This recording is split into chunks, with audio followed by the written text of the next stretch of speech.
Hi there, traders. This is Brad Gilbert with the Daily Market Insight for Monday, the 29th of May. All right, now as we come into the week where we are expecting some sort of resolution with regards to the US debt ceiling, you're going to find a lot of articles at the start of the week really sort of opinionated, okay? And the key part to identifying what's going on, like this article here, it says Wall Street week ahead debt ceiling deal may shift investor focus, right? It may shift, okay? It hasn't.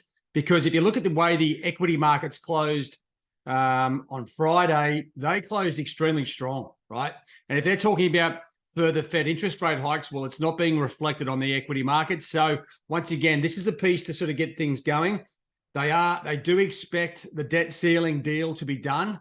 What does that do for us now? Well, it takes away all the uncertainty around, the whole debt crisis. I mean, it's just that can's been kicked down the road. But what we can start to focus on is what the US numbers are doing, what they do for US equities and US interest rates, right? Then we can start piecing it back together to normal markets, okay? Now, on the outset, start of the week, US equity futures are up. Now, are we seeing that sort of risk-on sentiment reflected across the board? No, we're not, okay? So just be aware of that. It is early doors. Monday, the start of the trading in Asia on Monday is usually pretty tepid, right?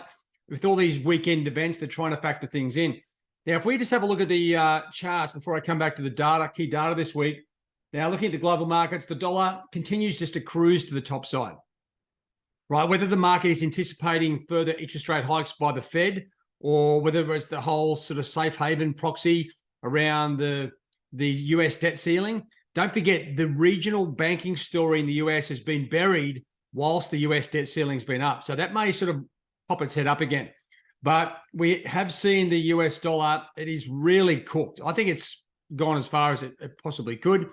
Gold really about to test down through some support levels. So that once again tells me that there's no sort of real concern around what's going on in the markets. Oil's found a bit of a level around $72. This is what I was talking about with regards the equity markets. Right, we've sort of seen a really big sort of catch up there on the Dow Jones and the S&P with the NASDAQ, right? NASDAQ's just shooting to the top side.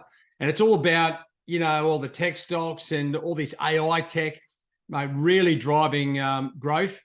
Tell you what, that's going to really have a backfire probably in a year's time when everyone gets sacked, all those analysts and everyone else out there that JP Morgan and a few other banks are looking to replace. Okay, and seen a really good run here on the cryptos as well. So a bit of sunshine there. Now, just on the currencies.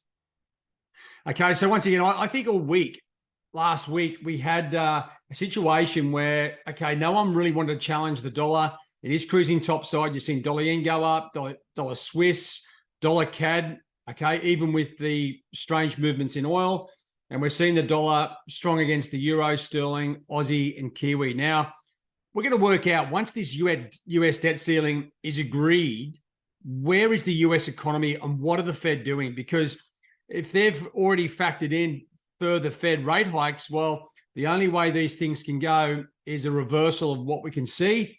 And that may be the next move that we need to anticipate, right? Is potentially the unwinding of these dollar longs through this event. And that's, up until now, we can't really sort of piece things together. And this is where the economic numbers come into play, right? Because what we do have is a situation where we've got a bunch of numbers, the start of a new month. Okay, you're going to have the non-farm payrolls obviously on Friday, and that is a key event. Now, let's just have a look through here. Now, on the calendar, as you piece together your trading week, now, don't just think just because you've got a high impacting number that it's a trading event. Okay, it may provide us with some momentum, but it's not like a given that just because we have a high impacting number, that it's going to give us clear direction.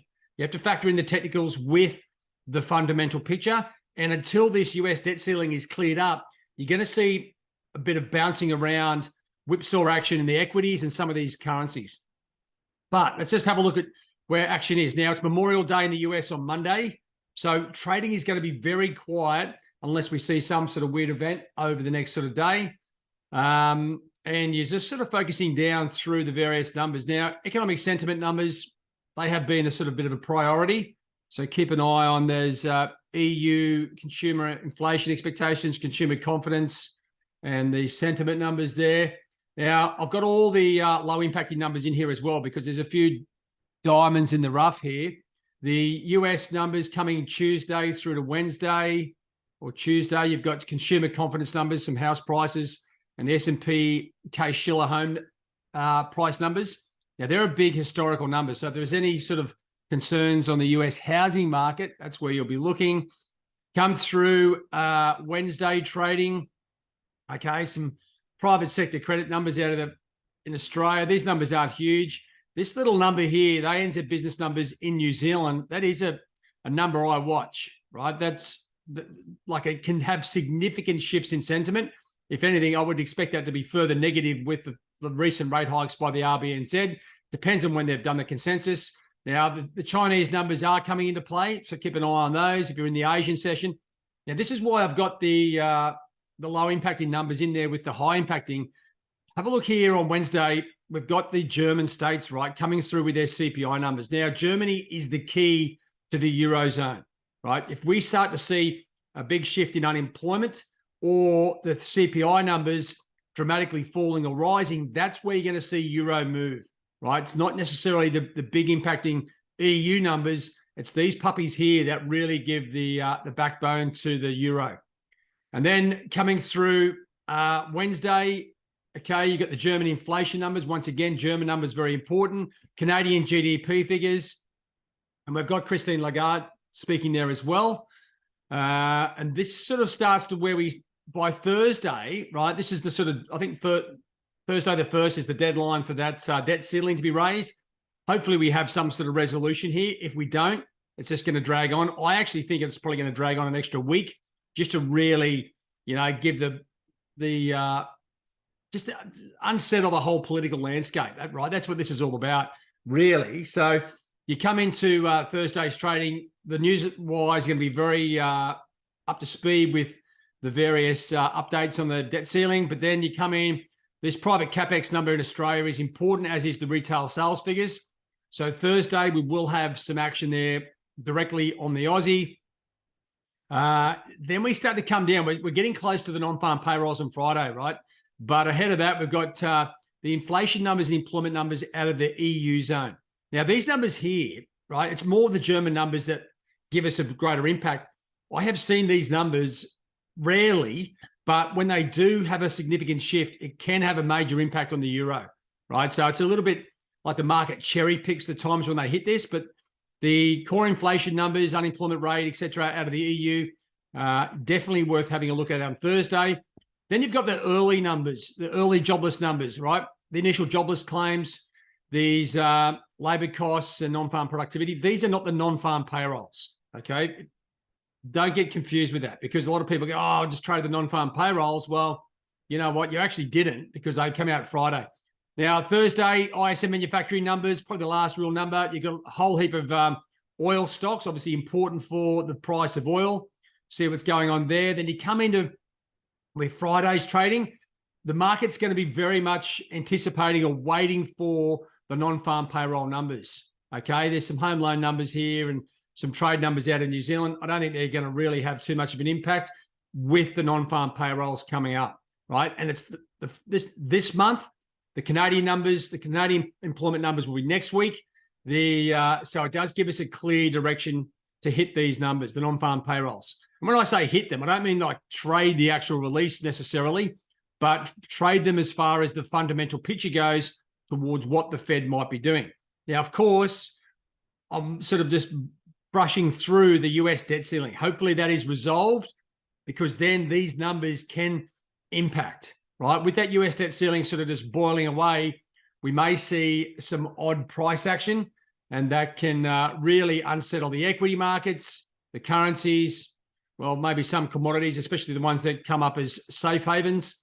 So when you are looking and planning the week, the key part is just make sure depending on what you're trading, whether it's equities, cryptos, stocks, okay, currencies, or anything else for that matter, okay, the global markets, you want to make sure that you've got your technical setup done correctly, right? So go through your charts on Monday.